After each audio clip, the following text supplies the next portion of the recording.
जो बोला बाप और बच्चे का जन्म इकट्ठा है, आत्माओं के बाप सुप्रीम सोल का प्रत्यक्षता रूपी जन्म और बच्चा कौन है? मनुष्य सृष्टि का वो पहला बच्चा सुप्रीम सोल का बड़ा बच्चा, जो इस मनुष्य सृष्टि में पहले प्रत्यक्षता रूपी जन्म लेता है, पहले अपनी आत्मा को पहचानता है और पहचान करके बाप से मिलन मेला मनाता है। जो इसी पिछले सीजन की अव्यक्तवाणी में बता दिया,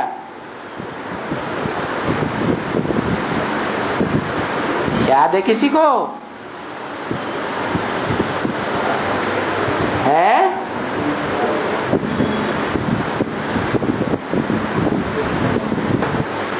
वास्तव में अव्यक्त बाप दादा का मिलन 5 दिसंबर है। क्या 18 जनवरी नहीं, क्योंकि 18 जनवरी जो देह के बाप हैं, राम बाप वाली आत्मा कहो या कृष्ण वाली आत्मा कहो,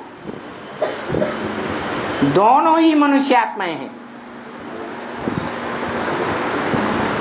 दैहिक जन्म मरण के चक्र में आने वाली आत्माएं जो इस सृष्टि रूपी रंगमंच पर बाप और बच्चे के रूप में पहली पीढ़ी और बाद की पीढ़ी के मेल में जन्म लेती हैं, वो असली बाप दादा नहीं है। किनके लिए? जो अपन को आत्मा रूपी बच्चे समझते हैं। आत्मा रूपी जो बच्चे अपन को समझते हैं, उन बच्चों को समझना चाहिए कि हम आत्माओं का बाप कौन है? कौन है? सुप्रीम सोल शिव, बापों का बाप, जिसका कोई बाप होता ही नहीं। और उसका बड़ा बच्चा कौन है? मनुष्य आत्माओं के बीच में शिव बाप का बड़ा बच्चा, जो अपनी आत्मा के ज्योति बिंदु स्वरूप में पहले पहले स्थित होता है 5 दिसंबर को, और बाप से मिलन मेला मनाता है आत्मिक रूप में पहली बार, जिसे स्मृति दिवस कहें। बाप और बड़ा भाई आत्माओं के बीच में, मनुष्य आत्माओं के बीच में बड़ा भाई कौन? राम बाप वाली आत्मा। ये दोनों आत्माओं का पहला मिलन मेला कब होता? 5 दिसंबर को।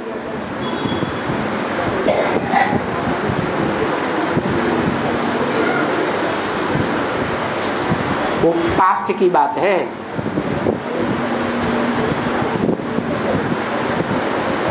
ब्रह्मा ने जब शरीर छोड़ा तो जैसे कहते हैं ये संसार रूपी जंगल है, इस जंगल में एक शेर जाता है तो जंगल खाली पड़ा रहता है क्या? क्या होता है? एक शेर जाता है, दूसरा शेर आता है।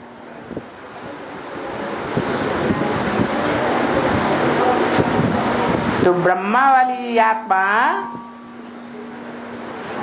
जो शेर के रूप में इस संसार रूपी जंगल में दहाड़ मारती है, तो उसका मुकाबला कोई भी मनुष्य मात्र, बड़े से बड़ा विद्वान पंडिताचार्य हो, उसका मुकाबला कोई ने नहीं किया।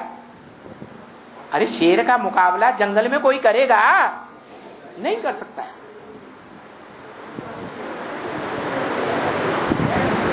वो आत्मा चली जाती है शरीर छोड़कर,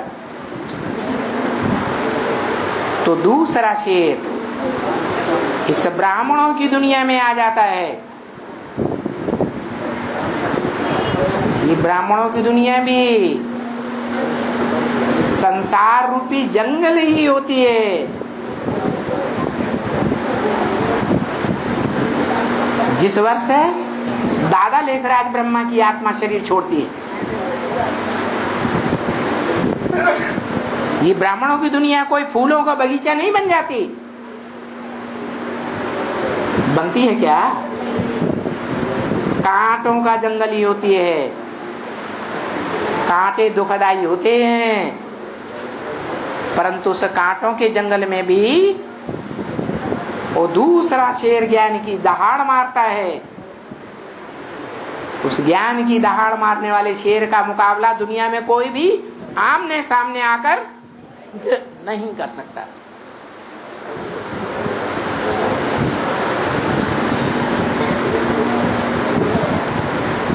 दुनिया में बड़े बड़े पंडित विद्वान आचार्य हुए, धर्म पिताएं हुए, धर्म पिताओं के एक से एक बढ़कर फॉलोअर हुए। आज भी उन धर्मों में मान्यता प्राप्त है।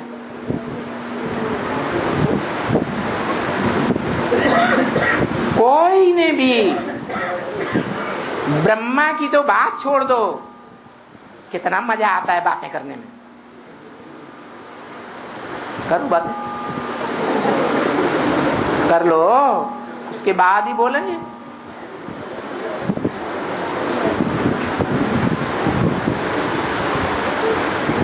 कोई भी मनुष्य आत्मा इस मनुष्य सृष्टि रूपी रंगमंच पर नहीं हुई जिसने ब्रह्मा तो क्या ब्रह्मा कुमारियों का भी आकर के मुकाबला करके जीत पाई हो।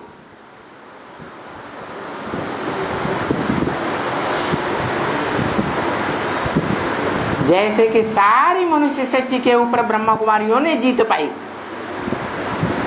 जो एक बार ब्रह्मा कुमार बन गया, कोई भी दूसरे धर्म वाला उसको कभी कन्वर्ट नहीं कर सका। ऐसे ही ये दूसरा शेर आता है, और सो दूसरे शेर के जो बाल बच्चे हैं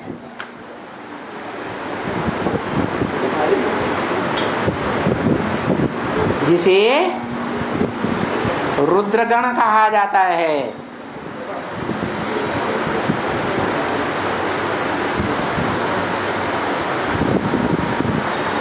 ब्रह्मा कुमारियों की भाषा में शंकर पार्टी कहा जाता है।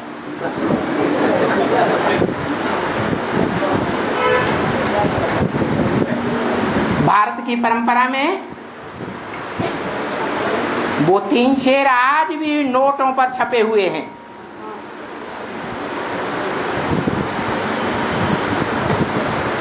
झंडे में भी दिखाया जाता है, अशोक की लाट के रूप में दिखाए जाते हैं। उन 3 शेरों में से जो दूसरा शेर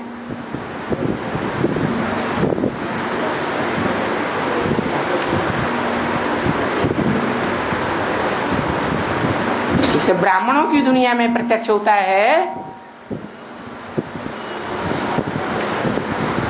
तो कोई भी ब्रह्मा कुमार कुमारी का लाल नहीं है।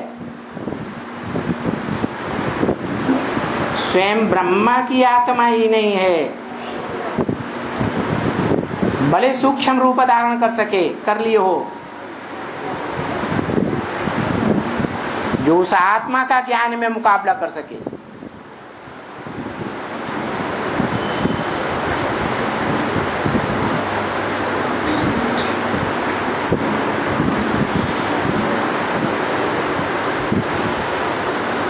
बबर शेर कहा जाता है,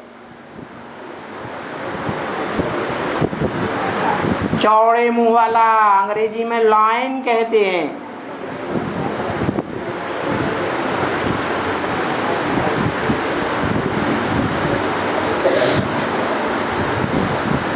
वो बबर शेर भी जो भारत भारत का राष्ट्रीय पशु समझा जाता है, माना जाता है टाइगर के रूप में,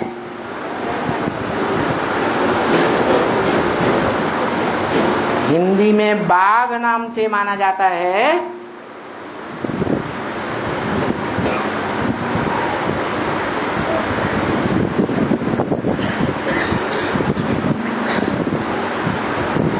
उस टाइगर को सामने आमने की भिड़ंत में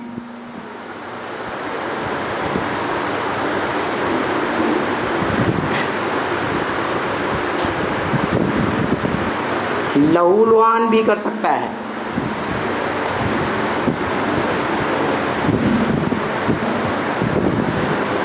परंतु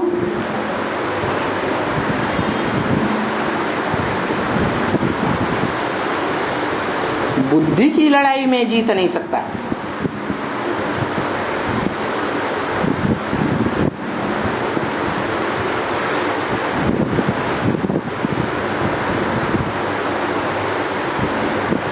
गर्दन पकड़ करके सवार हो सकता है, लेकिन जीत हासिल नहीं कर सकता, क्योंकि जो लाइन होता है वो शारीरिक शक्ति में ज्यादा मजबूत होता है,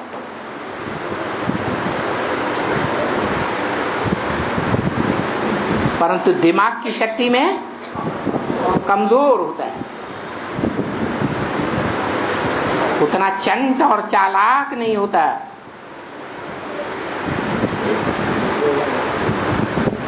इसलिए बब्बर शेर सीधा वार करता है और टाइगर कभी सीधा वार नहीं करता, जब मौका देखेगा तब वार करेगा।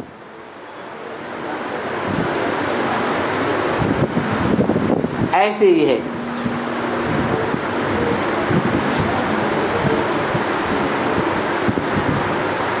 शंकर वाली आत्मा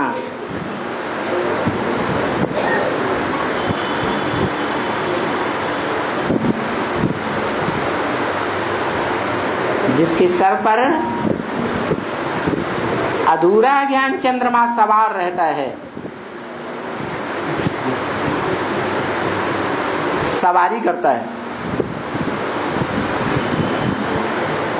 कब तक सवारी करता है? जब तक जिस पर सवारी करता है वो पुरुषार्थी आत्मा पुरुषार्थ में संपन्न नहीं होती, और जब पुरुषार्थ में संपन्न बन जाती है तो उसे ज्ञान चंद्रमा को बच्चा बनाकर अपनी गोद में ले लेती है।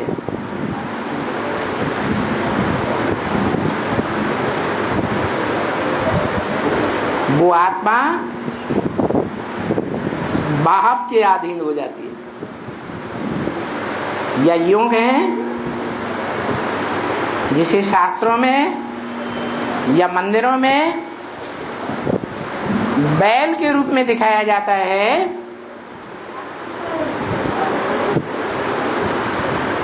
वो बैल पर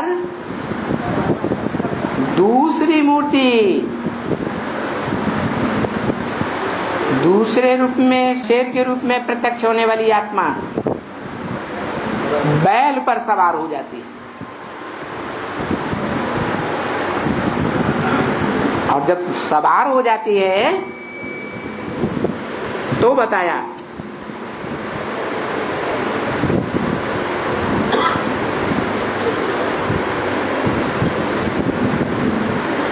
कि ये सवार होने वाली आत्मा है जो शरीर की एक्टिविटी के द्वारा अब संगम युग में कहती है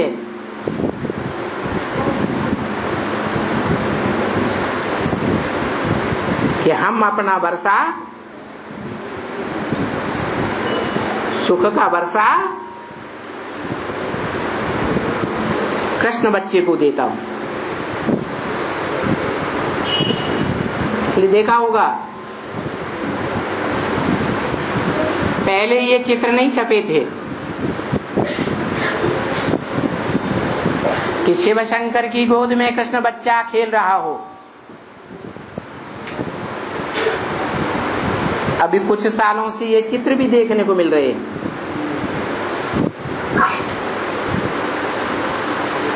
कि बाप की गोद में वो कृष्ण बच्चा खेल खेलता है।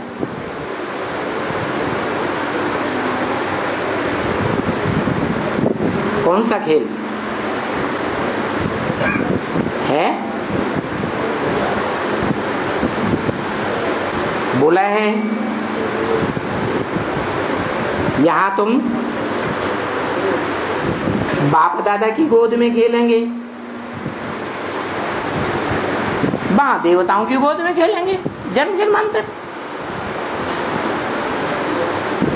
तो कृष्ण की आत्मा भी किसकी गोद में खेलती है? ज्ञान रत्नों से है, बाप की गोद में खेलती है। खेलती है तो खुशी में आकर कहती है, ब्रह्मा कुमार कुमारियों के सामने भी बैठकर कहती है, क्या दिल्ली में राजधानी बाप स्थापन कर रहे हैं, तुम सबको वहां जाना पड़े। सामने बैठे बच्चे न भी माने तो भी बार बार यही बात बोलती, क्योंकि उस आत्मा को ये अनुभव हो जाता है कि जो बाप है सुप्रीम सोल शिव, वो कौन से बच्चे के तन में प्रवेश करके सदगुरु का पार्ट बजाने वाला है, अथवा वो कौन सा बच्चा है जिसके तन में सुप्रीम टीचर का पार्ट बजा रहा है।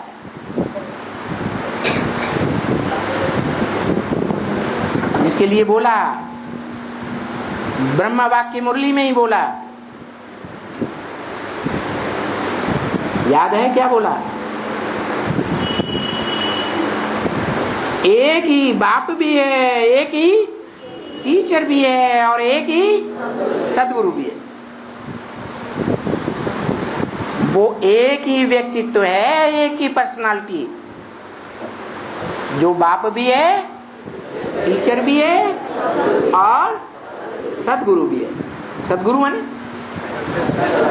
सदगति करने वाला। सदगुरु दलाल साकार होता है या निराकार होता है? साकार होता है। पहले स्वयं की सदगति करेगा या पहले बच्चों की सदगति करेगा? पहले स्वयं के शरीर और आत्मा की सदगति करे। जो ब्रह्म वाक्य मुरली में बोला, मैं तुम्हारी आत्मा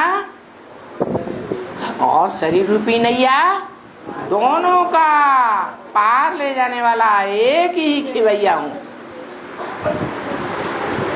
क्या ये विषय वैतरणी नदी कहो, विषय सागर कहो, इस सागर में तुम बच्चों की शरीर रूपी नैया भंवर में पड़ी हुई है।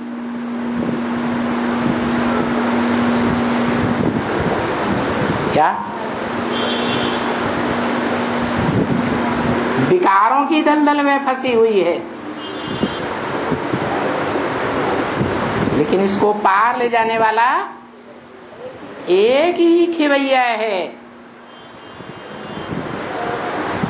जो शास्त्रों में गाया हुआ है।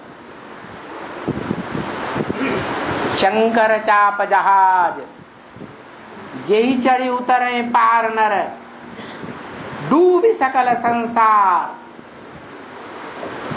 क्या चाप कहो नैया कहो, चाप माने धनुष। ये शरीर रूपी धनुष है, शरीर रूपी चाप है, शरीर रूपी नैया है, शरीर रूपी जहाज है। नानक ने भी बोल दिया, नानक चाप जहाज। वो तो धर्म पिताओं ने ऐसे ही अलल टप्प बोल दिया। असली बात तो उस मनुष्य सृष्टि के बाप की है, जो इस मनुष्य सृष्टि रूपी रंगमंच पर ऑलराउंड पार्टधारी है।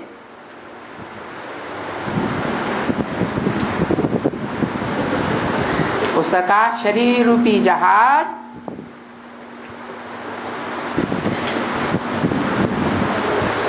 ब्रह्म वाक्य मुरली में भी बोला गया है। क्या बोला?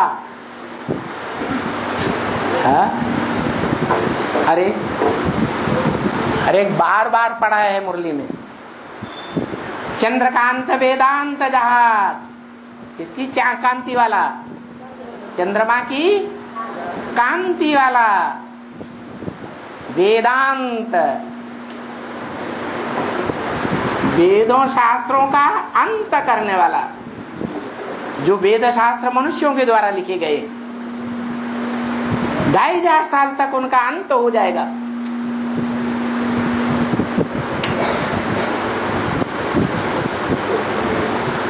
तो ऐसे जहाज पर चढ़ करके तुम बच्चे इस विषय वैतरणी नदी या विषय सागर से, संसार सागर से पार चले जाएंगे। विषय सागर से पार जाएंगे तो कहाँ पहुंचेंगे? क्षीर सागर में पहुंचेंगे। जो विष्णु को क्षीर सागर दिखाया जाता है, वो विष्णु की पीढ़ी है। संगम युग की यादगार है या सतयुग के पहले जन्म की यादगार है? संगम युग की यादगार है।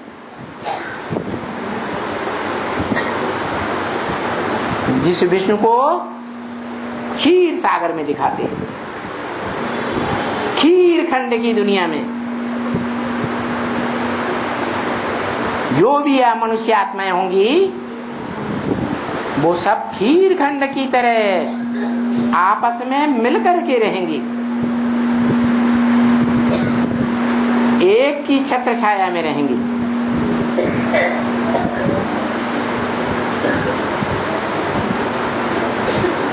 जिस विष्णु को नो विश एट ऑल, विषय विकार से बिल्कुल परे की स्टेज में दिखाया जाता है। कैसी परे की स्टेज? कि सर्प सर्पणियों की शैया पर पड़ा हुआ है, लेकिन उसकी इंद्रियों में कोई विकार नहीं आता।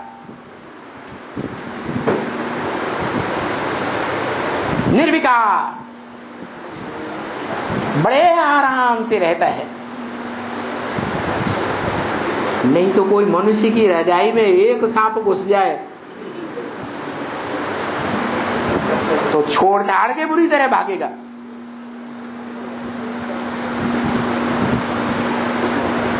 ये तो ह्यूमन सर्प सर्पणियों की बात है। जो ह्यूमन सर्प सर्पणियां इस संसार की बड़े से बड़े सर्प सर्पणियां बनती हैं, जिन सर्पों का राजा वासुकी नाग कहा जाता है, और भी नाग नागिनियां हैं।